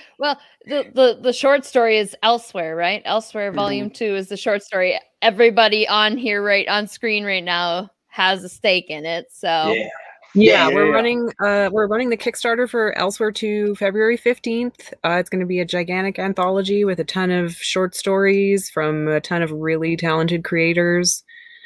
It's going to be like 250 pages. It's going to be a brick that you can murder someone with. It's going to be great. Yeah. And we're going to do another live stream point about of it. Like, Sorry, go ahead. we could be famous because our book was used to murder somebody. Not for the shit inside of it, but just because somebody killed somebody else with the Elsewhere book. No such And it'll thing be as like bad in the bag publicity. with state's evidence exhibit number 1 and shit. Hey, I'll take whatever we can get, right? At the expense of All what is it? All promotion is good promotion. I can't remember how it goes. Oh no, there's no such thing as bad press. Yes. There you go.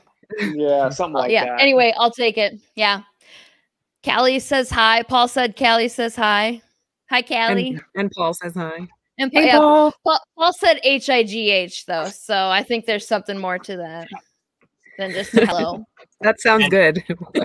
Paul Henson, I'm sorry I'm very late on your commission for Unthinkables. Also, Mike Dolan.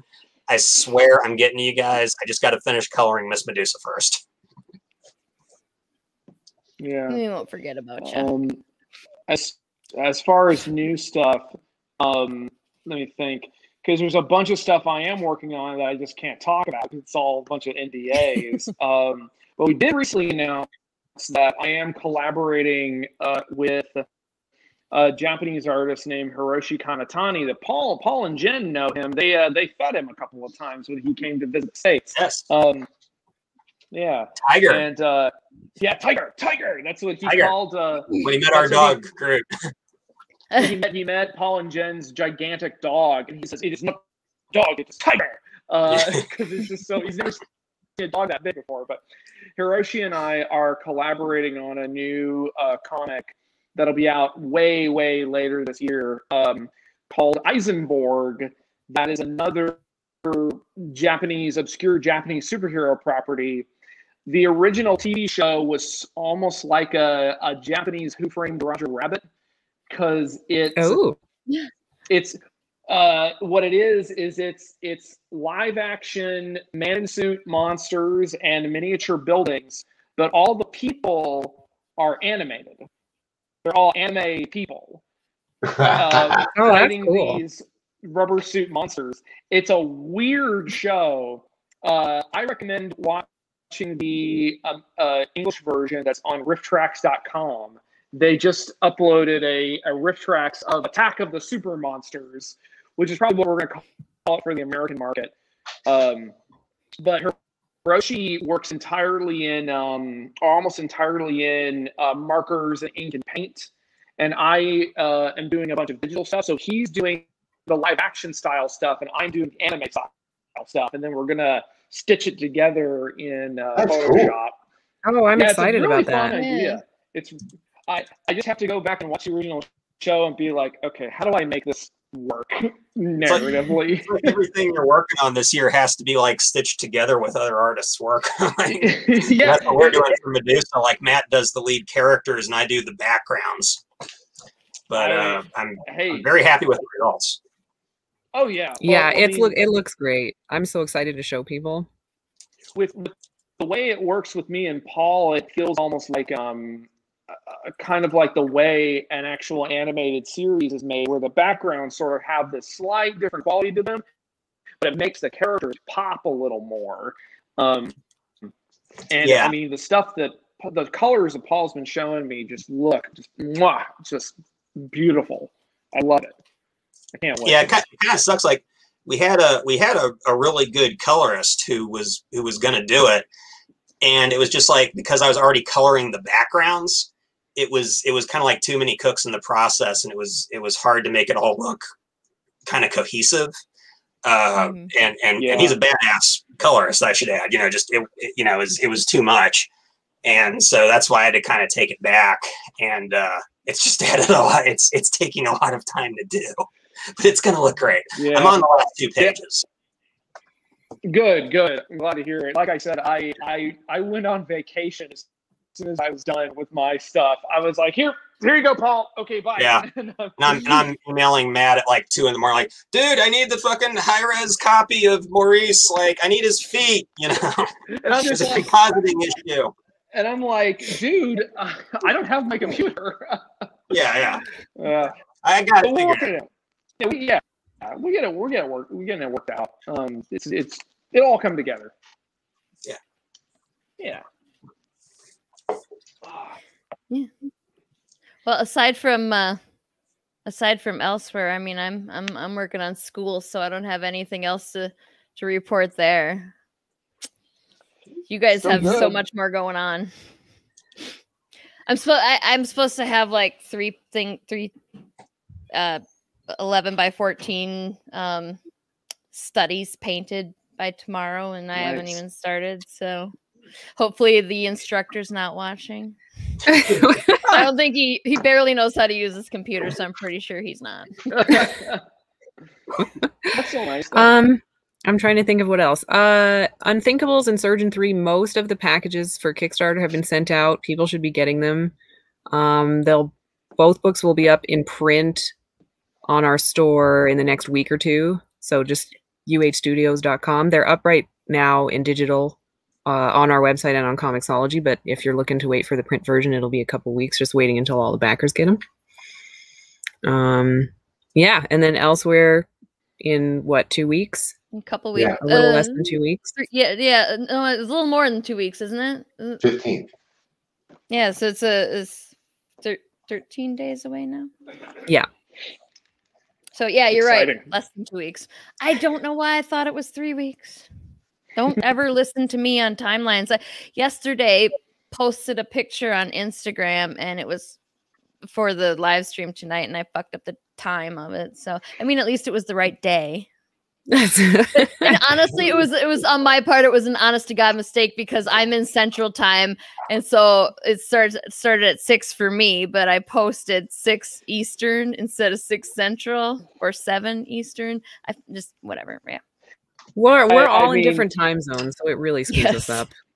I mean, I did. Eve and I are in the same time zone, so we're just like, yeah, fuck all those other people. It's all about Central Time. Right on. I mean, imagine I did the online version of Tokyo Comic Con back in December, and that was like, I'm just like up in the morning at this weird hour. I'm like, wait, do I have a panel? Wait, what time is it? What time is it there? This was the first December you were in America. I can remember. You're always off to like Tokyo, like around this time. It hurt. It hurt my little heart. Yeah. Oh yeah, I can imagine. I've got some. I mean, I just do little cons. I don't think I've ever done anything more than like 5,000 attendees. So like all little cons, and I just got con fever now. I just want to go outside for a while. Yeah. I just want to go outside anywhere, man. Yeah, no shit. Like have a meal at a restaurant or something crazy like that. And you know what? Let me tell you, it's surreal here, okay? Because like I'm from Canada and all my relatives are in Canada, and they're like, everything's locked down. We can't get anything. Like we can go to the hospital and we can go to essentials, and like here in Montana, like if you drive into town, like people don't have masks. Like it just looks normal. Like nothing has happened, and like restaurants are open and people are going into them, and I'm just like, is this the same? Like, am I living in a different dimension? Like, what the fuck? So like, we don't really go out because people here. To be fair, Montana is basically a different dimension. I mean, yeah, like, yeah, like I'm in paradise. But yeah, no, same here too. The only place, like, I actually had to go to the store, and it was the Walmart, so figures. Like you're not going to be surprised with this story now, but like there was a guy who almost was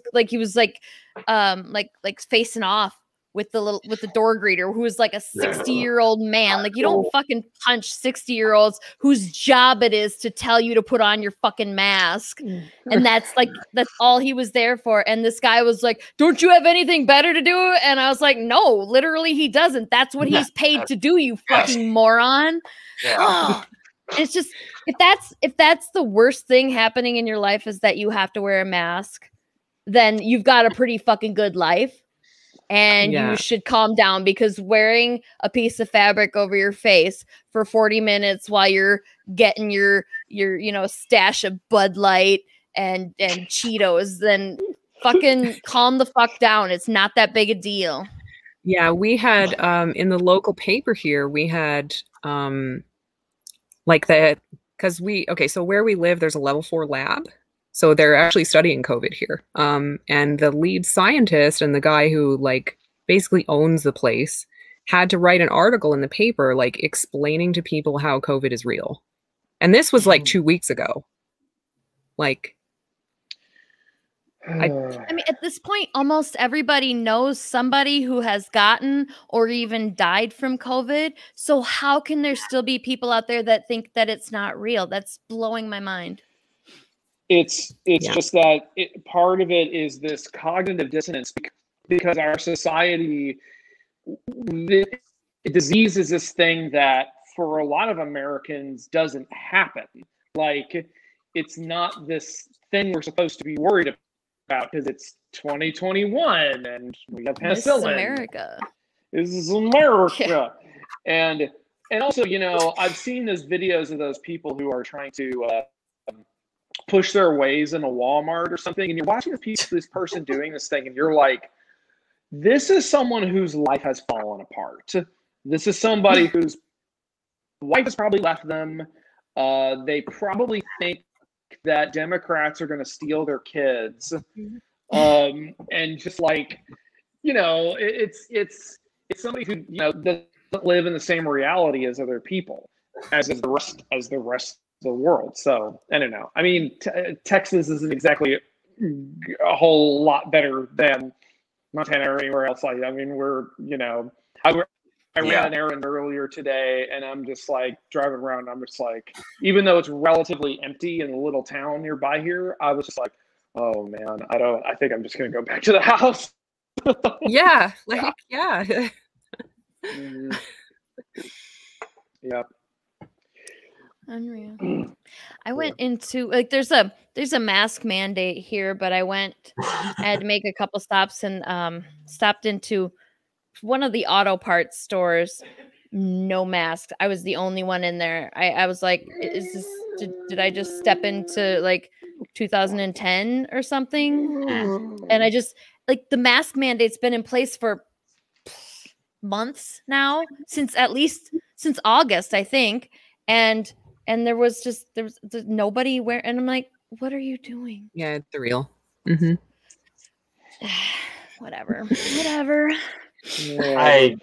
It's never gonna end, folks. Welcome to America. You're just gonna have to get a yearly vaccine shot if you I mean, what sucks is like we don't even know if Jen can get a vaccine shot because she has an unusual immune system.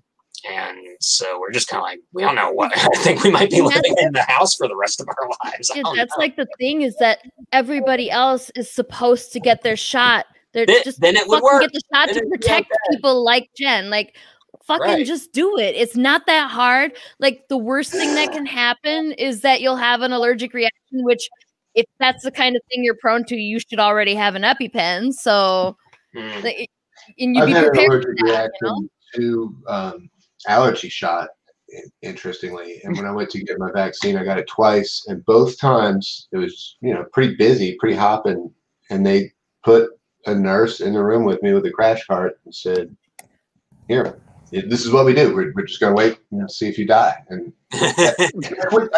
not see if you die, but see if you need an EpiPen, see if you need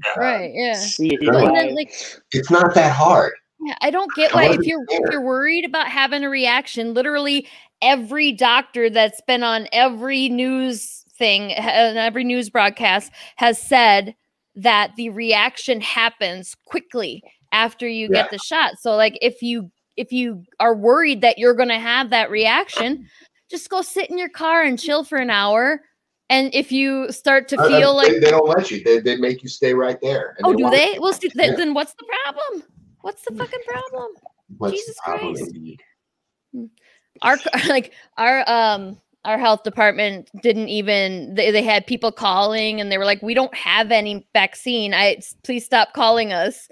and then they got some, and they had people signing up. Like, you had to sign up to get the shot, and apparently people were just showing up, and it's like, no, you don't understand. You guys aren't listening. They only have so many. They can't just give it to everyone. And I mean, at least shots are getting in arms, I guess. But I mean, even that seems like it's not happening.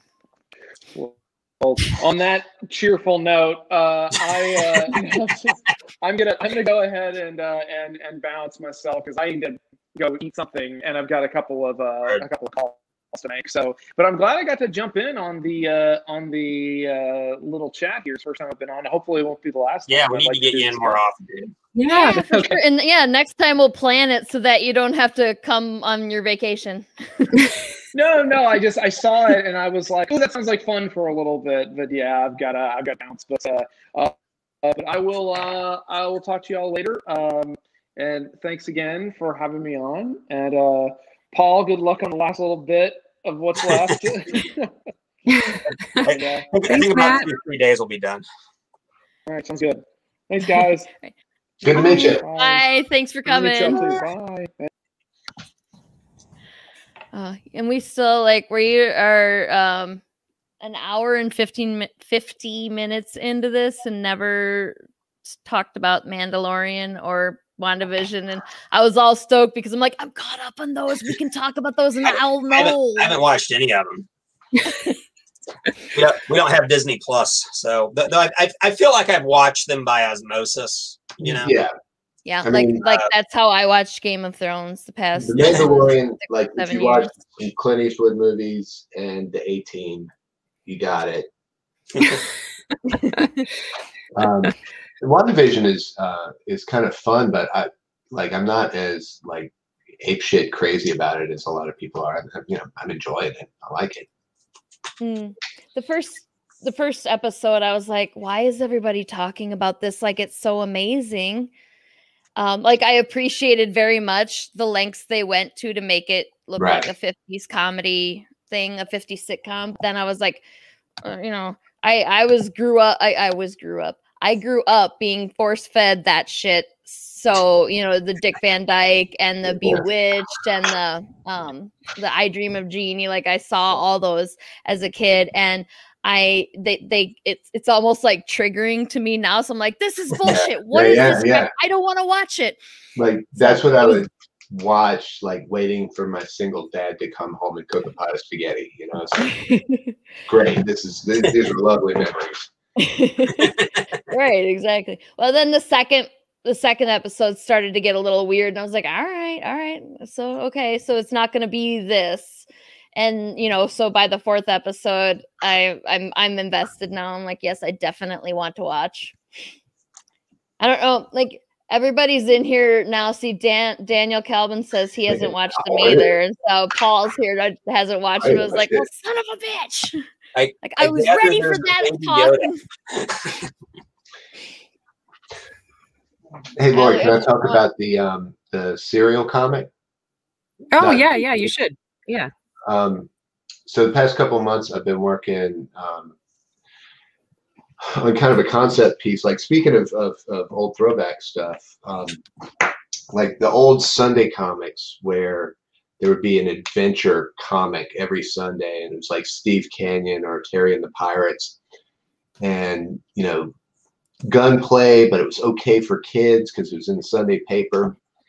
I've been working on something like that with cute animals, but it's kind of a pulpy adventure story with a little bit of fisticuffs and a little bit of gunplay. And what I want to do is start releasing it every 2 weeks, a couple pages at a time. I want to start dropping art fairly soon. I would love to show my screen, but whenever I can't do that. There's some cool stuff. I'm working with an artist from Siberia who,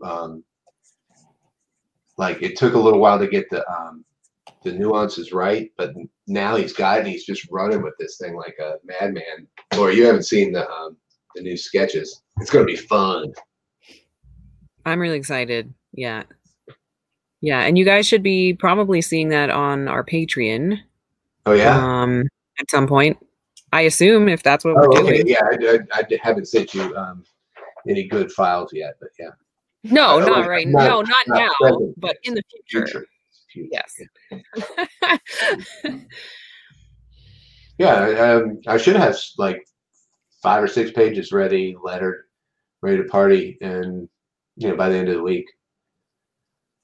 Nice. Cool. And also anyone wondering about Unthinkables 2, that should be in progress shortly and should be done within a month. Mm-hmm. If I had to guess. We're seeing some. Oh, we got some high-profile fans waiting on it now. That Kessel review was pretty badass. Yes, yeah. It's weird. Like people who wrote the stuff that we're sending up are digging it, and that's very flattering. Yeah, that's cool. Oh, we've got more comics. So, Mike James Bankston. I'm gonna get it. I love Marvel, and I was sure WandaVision was going to be up my alley. I liked the comedy style, but I wasn't sure till episode 4 made my day. That was like my entire Facebook feed for like the last month. Right. It was like, I don't really like WandaVision. I don't think I'm going to keep watching it. It's kind of meh. And then episode 4, and then everyone's like, I love it. It's the greatest thing I've ever seen. Well, I saw a lot of people saying it's like David Lynch. And so I knew there was going to be a way of like, this is really boring coming from Yeah, the first episode, I was like, well, if this is what it's going to be like, I don't want to watch it.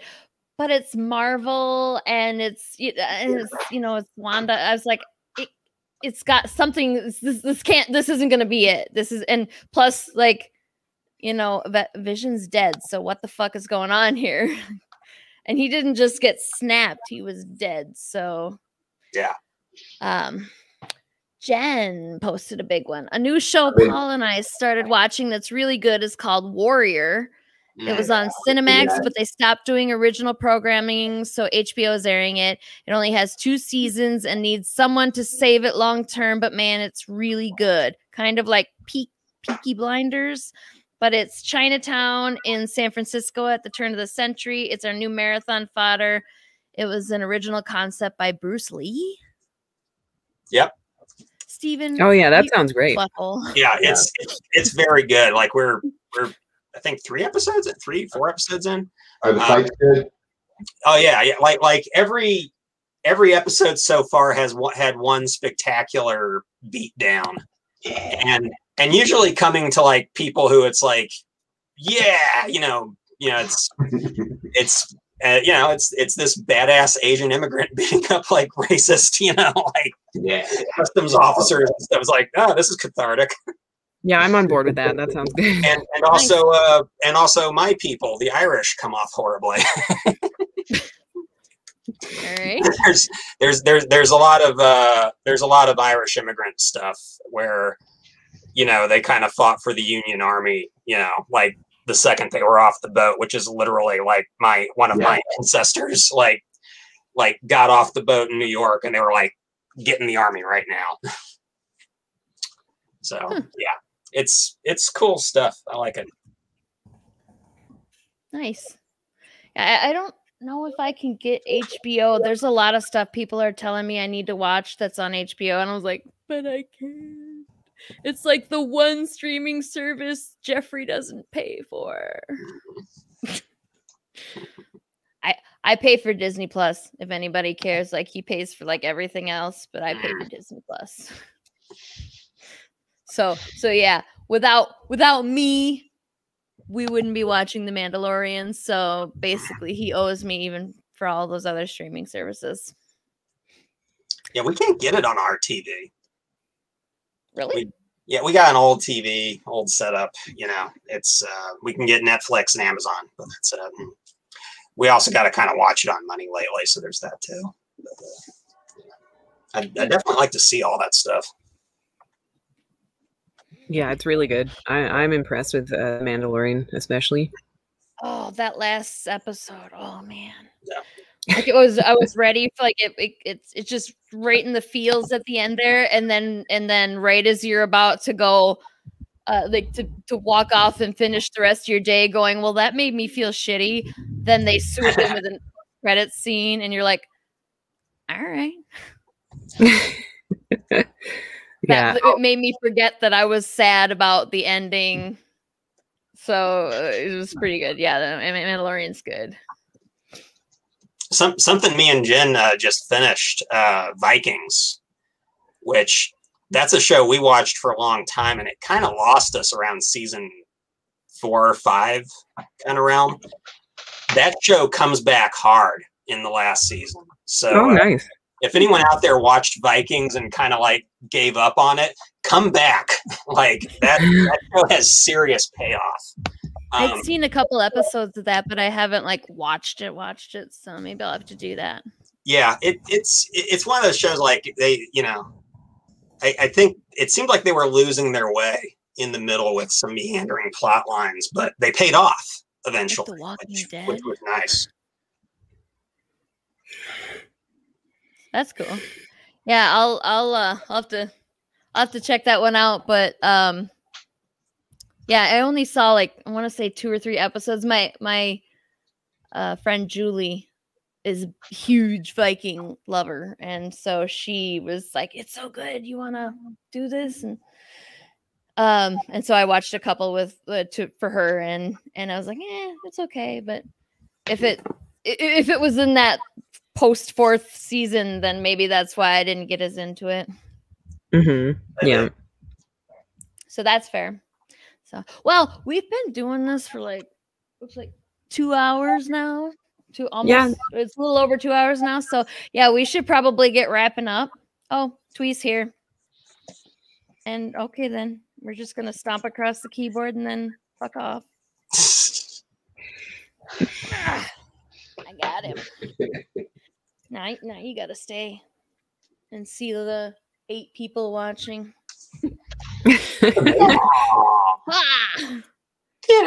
That's my kind of cat right there. I like that. Short-haired gray cat. Yeah, man. I don't know if you'd say that if you had to like have him. If he was your cat, you probably wouldn't say that.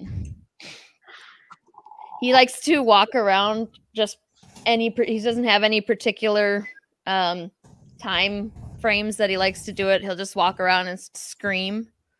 I'm waiting for the downstairs people to complain to us because they're new downstairs and he just walks around screaming at 3 o'clock in the morning. Good boy. I assume that they can hear him, but they haven't said anything yet. They smoke a lot of pot and it's still not legal here, so maybe that's why. Maybe like they can't yell at us because then we'll get them in trouble right back. I've had neighbors like that. I've been neighbors like that. What? Neighbors that never complain because they're pot dealers. Like there's upsides to it. Well, okay. Well, so I was kind of hoping Mike could come back in and give us the final count, but I don't think that we probably, and I wasn't smart enough to pull the Kickstarter up so that I could keep track either. But I hope he got to 100 at some point today. 96. Yeah. So close. That's awesome. Yeah. I mean, whatever happens, he's definitely got to make it to 100, right? Like that's 4 people. It's gonna happen. Yeah. How long does it have to go? What's that? How long does it have to go? It's like a few more days, right? It's like the 8th or something. I think that it's done. I think I think it ends the 8th. Yeah. So yeah, he's got time. He's got a little bit of time left. Nice. And 4 people, he can do it. We'll get him there.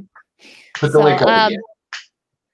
And we will see hopefully everybody who's watching in a couple of weeks for the Elsewhere party. Yeah, we're gonna have the launch live stream party. And we're gonna do some questions.